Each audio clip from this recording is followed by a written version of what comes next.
Sir మీరు ఎన్డీఏలో భాగస్వామిగా ఉన్న బనకచర్లకు సంబంధించి అనుమతులు రావడం మాయేనని నిన్న తెలంగాణ ముఖ్యమంత్రి రేవంత్ రెడ్డి వ్యాఖ్యానించారు. నీకు కావాల్సింది మసాలా ఈ రాష్ట్రంలో మంచి కాదు. ఏం లేదు నీకు నేను నా నేచర్ 40 ఏళ్ళని చూసావయ్యా. నేను ఎవరితో గొడవ పెట్టుకోను. రాష్ట్ర హితం కోసం ఎవరితోనైనా పోరాడతా. ప్రజాహితం కోసం నా పోరాటాలు ఉంటాయి తప్ప వ్యక్తుల కోసం కాదు. ఒకవేళ ఒకరు మాట్లాడగట్టు నువ్వే మాట్లాడతావు అంటే కరెక్ట్ కాదు. అందరం కలిసి అక్కడ తెలంగాణ అభివృద్ధి కావాలి, ఆంధ్ర అభివృద్ధి కావాలి. గోదావరిలో ఎవ్వరికి డిస్ప్యూట్ లేవు, బోలెడని నీళ్ళు ఉన్నాయి. ఎవరి శక్తి ఎంత ఉంటే అంత తీసిపోయి ఇండ్లో పెట్టుకోవచ్చు, పొలాల్లో పెట్టచ్చు, అన్ని చెరువులు పెట్టచ్చు, ఏమి నష్టం లేదు. That is what I want to give a message. ఎవ్వరికి నష్టం లేదు. 3000 టీఎంసీ నీళ్లు సముద్రంలోకి పోతున్నాయి. 100 సంవత్సరాల ఆవరేజ్. తెలంగాణ ఎగిరెగిరి తీసుకుంటే ఒక 200 టీఎంసీ తీసుకుంటారా? ఆంధ్ర ఎగిరెగిరి తీసుకుంటే ఒక 100 టీఎంసీ తీసుకుంటే వర్షాలు బాగుపడితే అవి కూడా అవసరంలే, అక్కడే వచ్చేస్తాయి నీళ్ళన్నీ.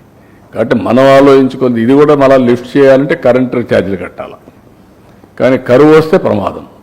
కరువు రాకుండా ఉండాలంటే ఇవన్నీ చేసుకుంటే రాష్ట్రం బాగుంటుంది. ఎప్పుడు కూడా తెలంగాణకు ఆంధ్రాకు నేను ఇప్పుడే ఆలోచించాను. అప్పట్లో కూడా తెలంగాణ 2 రివర్లలో కూడా కొంచెం దూరంగా ఉంటుంది, లిఫ్ట్ చేయాలి. ఆంధ్రాలో ఏమైందంటే లాస్ట్ స్టేట్ గోదావరి డెల్టా వచ్చిందంటే దానికి కారణం అప్పట్లో కాటన్ ఒక బ్యారేజ్ కట్టాడు. బ్యారేజ్ నుంచి నీళ్ళు నేరుగా పొలాలకు వెళ్ళిపోతాయి. కృష్ణా, ఈస్ట్ గోదావరి, వెస్ట్ గోదావరి ఒక 30-40 లక్షల ఎకరాలకు నీళ్ళు వెళ్ళిపోతాయి. అదే మరి కృష్ణా బ్యారేజ్ కట్టారు.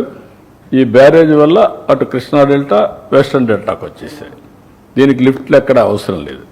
అదే నేను చూసిన తెలంగాణలో ఒకప్పుడు చాలా డెప్త్ అన్నమాట, మామూలు కాదు. ఖమ్మం, నల్గొండ అయితే ఫ్లోరైడ్, విపరీతమైన ఫ్లోరైడ్. తాగేదానికి నీళ్లు లేకుండా ఫ్లోరైడ్ వచ్చి కాళ్ళు చేతులు కుంటైపోయి చాలా బాధపడేవాళ్ళు. డ్రౌట్. అనంతపూర్ అయితే ఉన్నది డెజర్ట్. మహబూబ్నగర్ అయితే చాలా సమస్యలు ఉండేటివి. అలాంటి వచ్చినప్పుడు ఫస్ట్ టైం ఎన్టీఆర్ ఇది తీసుకొచ్చాడు, SLBC Nagar Sagar left main canal తీసుకొచ్చి నల్గొండకు నీళ్ళు ఇచ్చింది ఫస్ట్ టైం. ఆ తర్వాత నేను లిఫ్ట్ పెట్టి కంప్లీట్ చేసి మాధవరెడ్డి కెనాల్ అని పేరు పెట్టి నీళ్ళన్నీ కంప్లీట్ చేశాం. దానివల్ల తాగేదని నీళ్ళు వచ్చాయి ఫ్లోరైడ్ నుంచి. తర్వాత సక్సెస్ అయిన తర్వాత నేను దేవాదుల స్టార్ట్ చేశాను.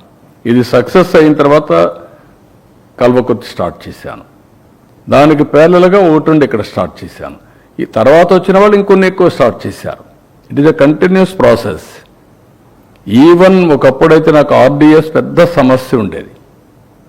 ఆర్డీఎస్ ఏంటంటే తెలంగాణలో ఒక 40,000 ఎకరాలు మహబూబ్నగర్ నీళ్ళు వెళ్ళాలి.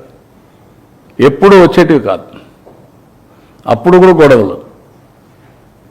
కర్నూలు వర్సెస్ మహబూబ్నగర్ జిల్లా. ఆ నీళ్లు అక్కడ మళ్ళా నేను దాన్ని బైపాస్ చేయడానికి జూరాల నుంచి నీళ్లు తీసుకొచ్చా. ఆ ఆయకట్టుని స్టెబిలైజ్ చేస్తే జూరాలను తీసుకొచ్చి ఆ నీళ్ళు ఇచ్చి ఇక్కడ రాకపోయినా అక్కడన్నా పెట్టాలని ఆ నీళ్ళు ఇచ్చాం. ఇట్లా వేరియస్ ఎఫర్ట్స్ చేశాం. ఇప్పుడు కూడా ఎఫర్ట్స్ చేయకుండా మనం అనవసరంగా టైం వేస్ట్ చేసుకోవడం కరెక్ట్ కదా నా ఉద్దేశం. మీరు కూడా గుర్తుపెట్టుకోవాలి. మీరు చెప్పినట్టు మీ ట్యూన్లో ఆయన అట్టన్నాడు నువ్వు ఇట్టను, నా పాలసీ కాదది.